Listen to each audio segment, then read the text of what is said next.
Kalau saya hidup di keluarga yang entertain semua.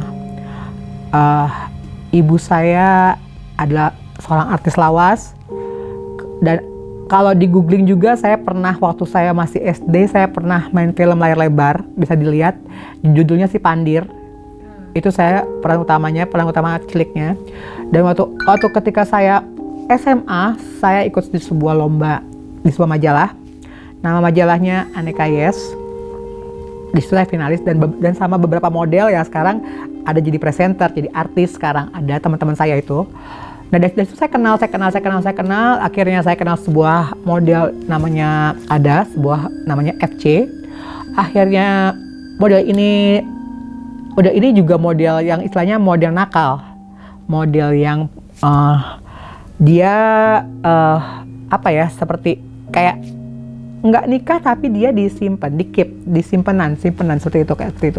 Akhirnya saya dikenalkan oleh seorang teman saya ini. Oh ini temennya banyak.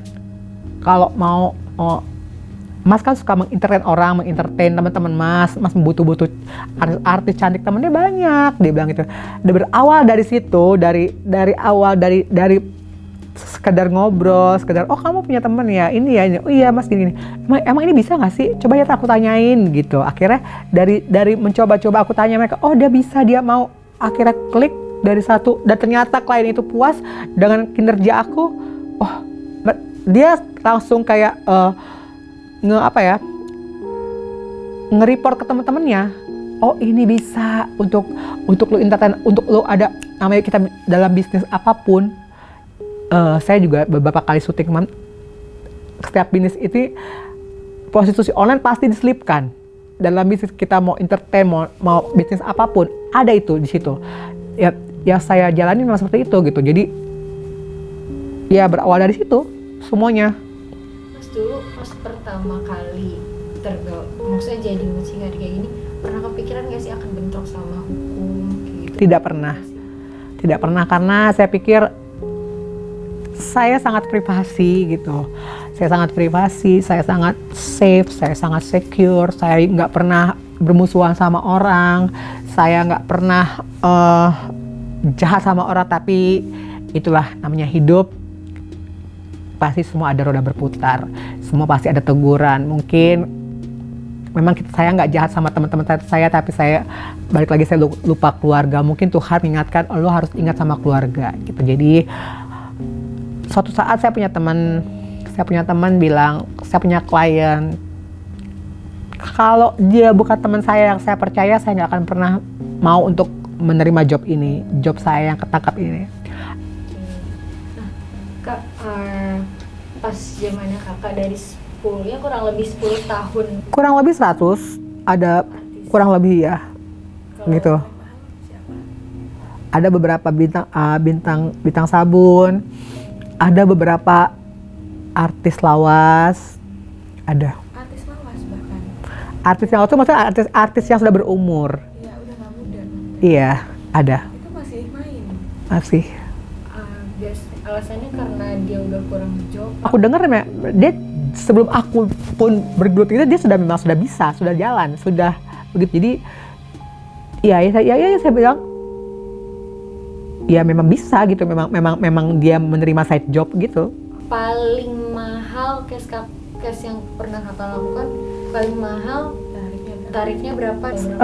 150. Saya pernah melakukan transaksi sampai job itu yang pernah saya rasakan 150 juta, dan saya pernah markup sampai 200, jadi saya dapat 50 juta. Itu untuk short time? Untuk short time 3 jam. Saya pernah dapat sehari, nggak pernah sih, paling pernah sehari itu pernah 120 juta, gitu pernah. Prostitusi online ini bedanya sama prostitusi biasa tuh gimana sih Kak? Maksudnya bedanya prostitusi online dan prostitusi biasa itu sama, cuma beda orang, beda sistem. Dan di sini prostitusi online adalah melibatkan public figure, makanya blow up, ramai gitu. Kalau kita mau lihat di Jakarta banyak sekali prostitusi, dari jalanan, dari tempat-tempat hiburan malam, itu semua isinya prostitusi. Kita nggak bisa pungkiri itu semua. Tapi karena ini melibatkan nama public figure, nama orang terkenal, makanya jadi mungkin gini, oh public figure kok jualan.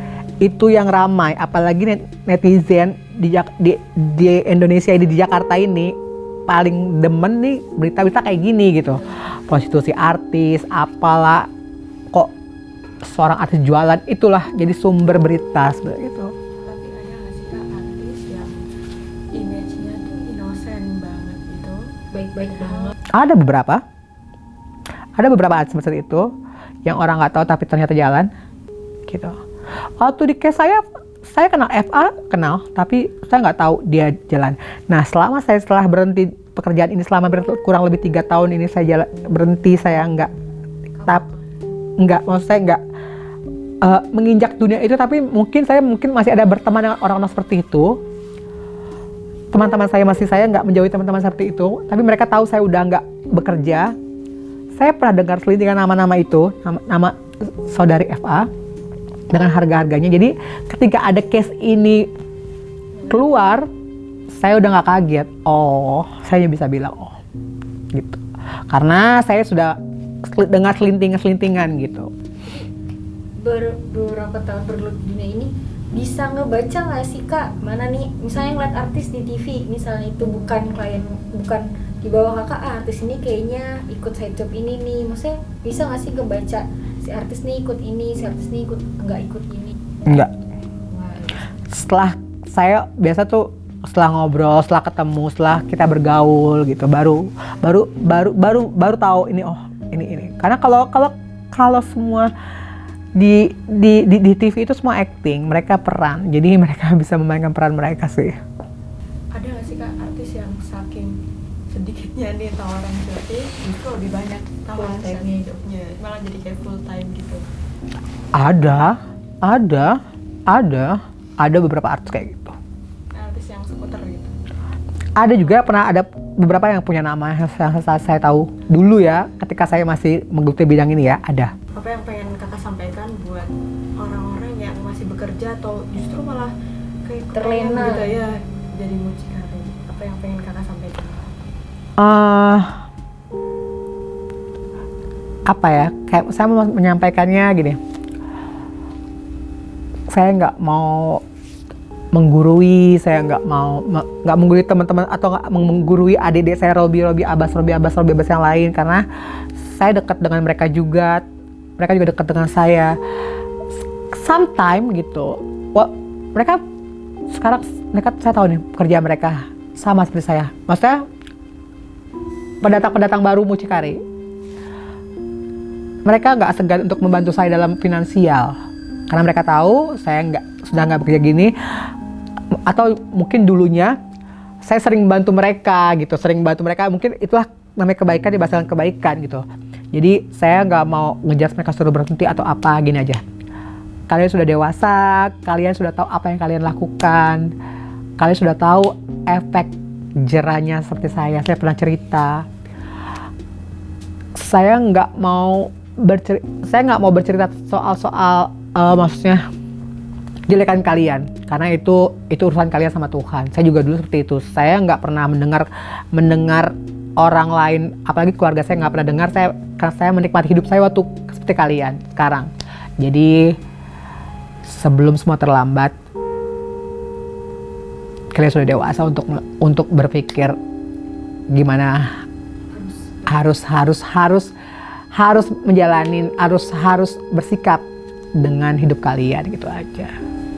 Kakak terakhir banget di video ini kan, sekarang kakak udah nggak menjalani. Aku selama 3 tahun ini aku benar-benar nggak pernah kalau diceritain sedih ya, nggak pernah bergaul lagi. Nggak bergaul tuh aku udah jarang untuk bersosialisasi lagi. Kenapa? Karena aku ngerasa aku punya apa ya, kalau mungkin untuk menerima kehidupan aku sekarang ada di titik hidup aku yang awal, yang di bawah, aku nerima, tapi menerima kenyataan aku harus, misalnya ketemu teman-teman aku yang dulu atau teman-teman aku yang baru, yang sekarang yang high, yang ini, kadang-kadang rasa malu, rasa apa ya, itu aku masih belum bisa gitu. Aku masih menahan diri, kadang-kadang suka nangis gitu. Kadang-kadang ketika aku bergaul di suatu, mereka mengundang aku, mereka ikut aku, tapi dengan kehidupan mereka yang hedon, yang cara mereka berbicara, pakaian mereka, tas-tas mereka branded semuanya.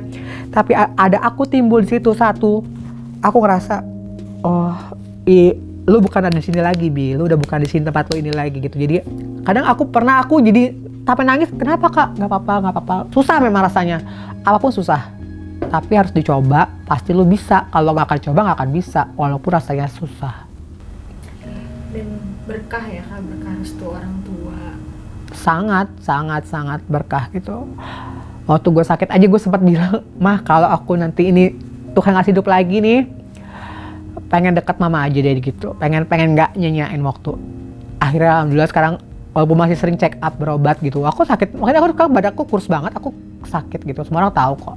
Sampai kakak aku sekarang semua tuh care, pada care bener-bener, yang tadinya tuh sekeluarga itu nggak pernah care sama aku gitu, maksudnya karena gue dulu tuh jarang banget deket sama keluarga gitu. Lebaran aja gue jarang ketemu, lebaran tuh gue jarang ketemu, jarang pulang. Akhirnya ketika kasus penjara itu, kasus ini, mereka bilang alhamdulillah kasus ini yang bikin lu sadar, yang bikin kita bisa deket, kumpul lagi gitu. Itulah maksudnya ada hikmah dari semuanya sih sebenarnya.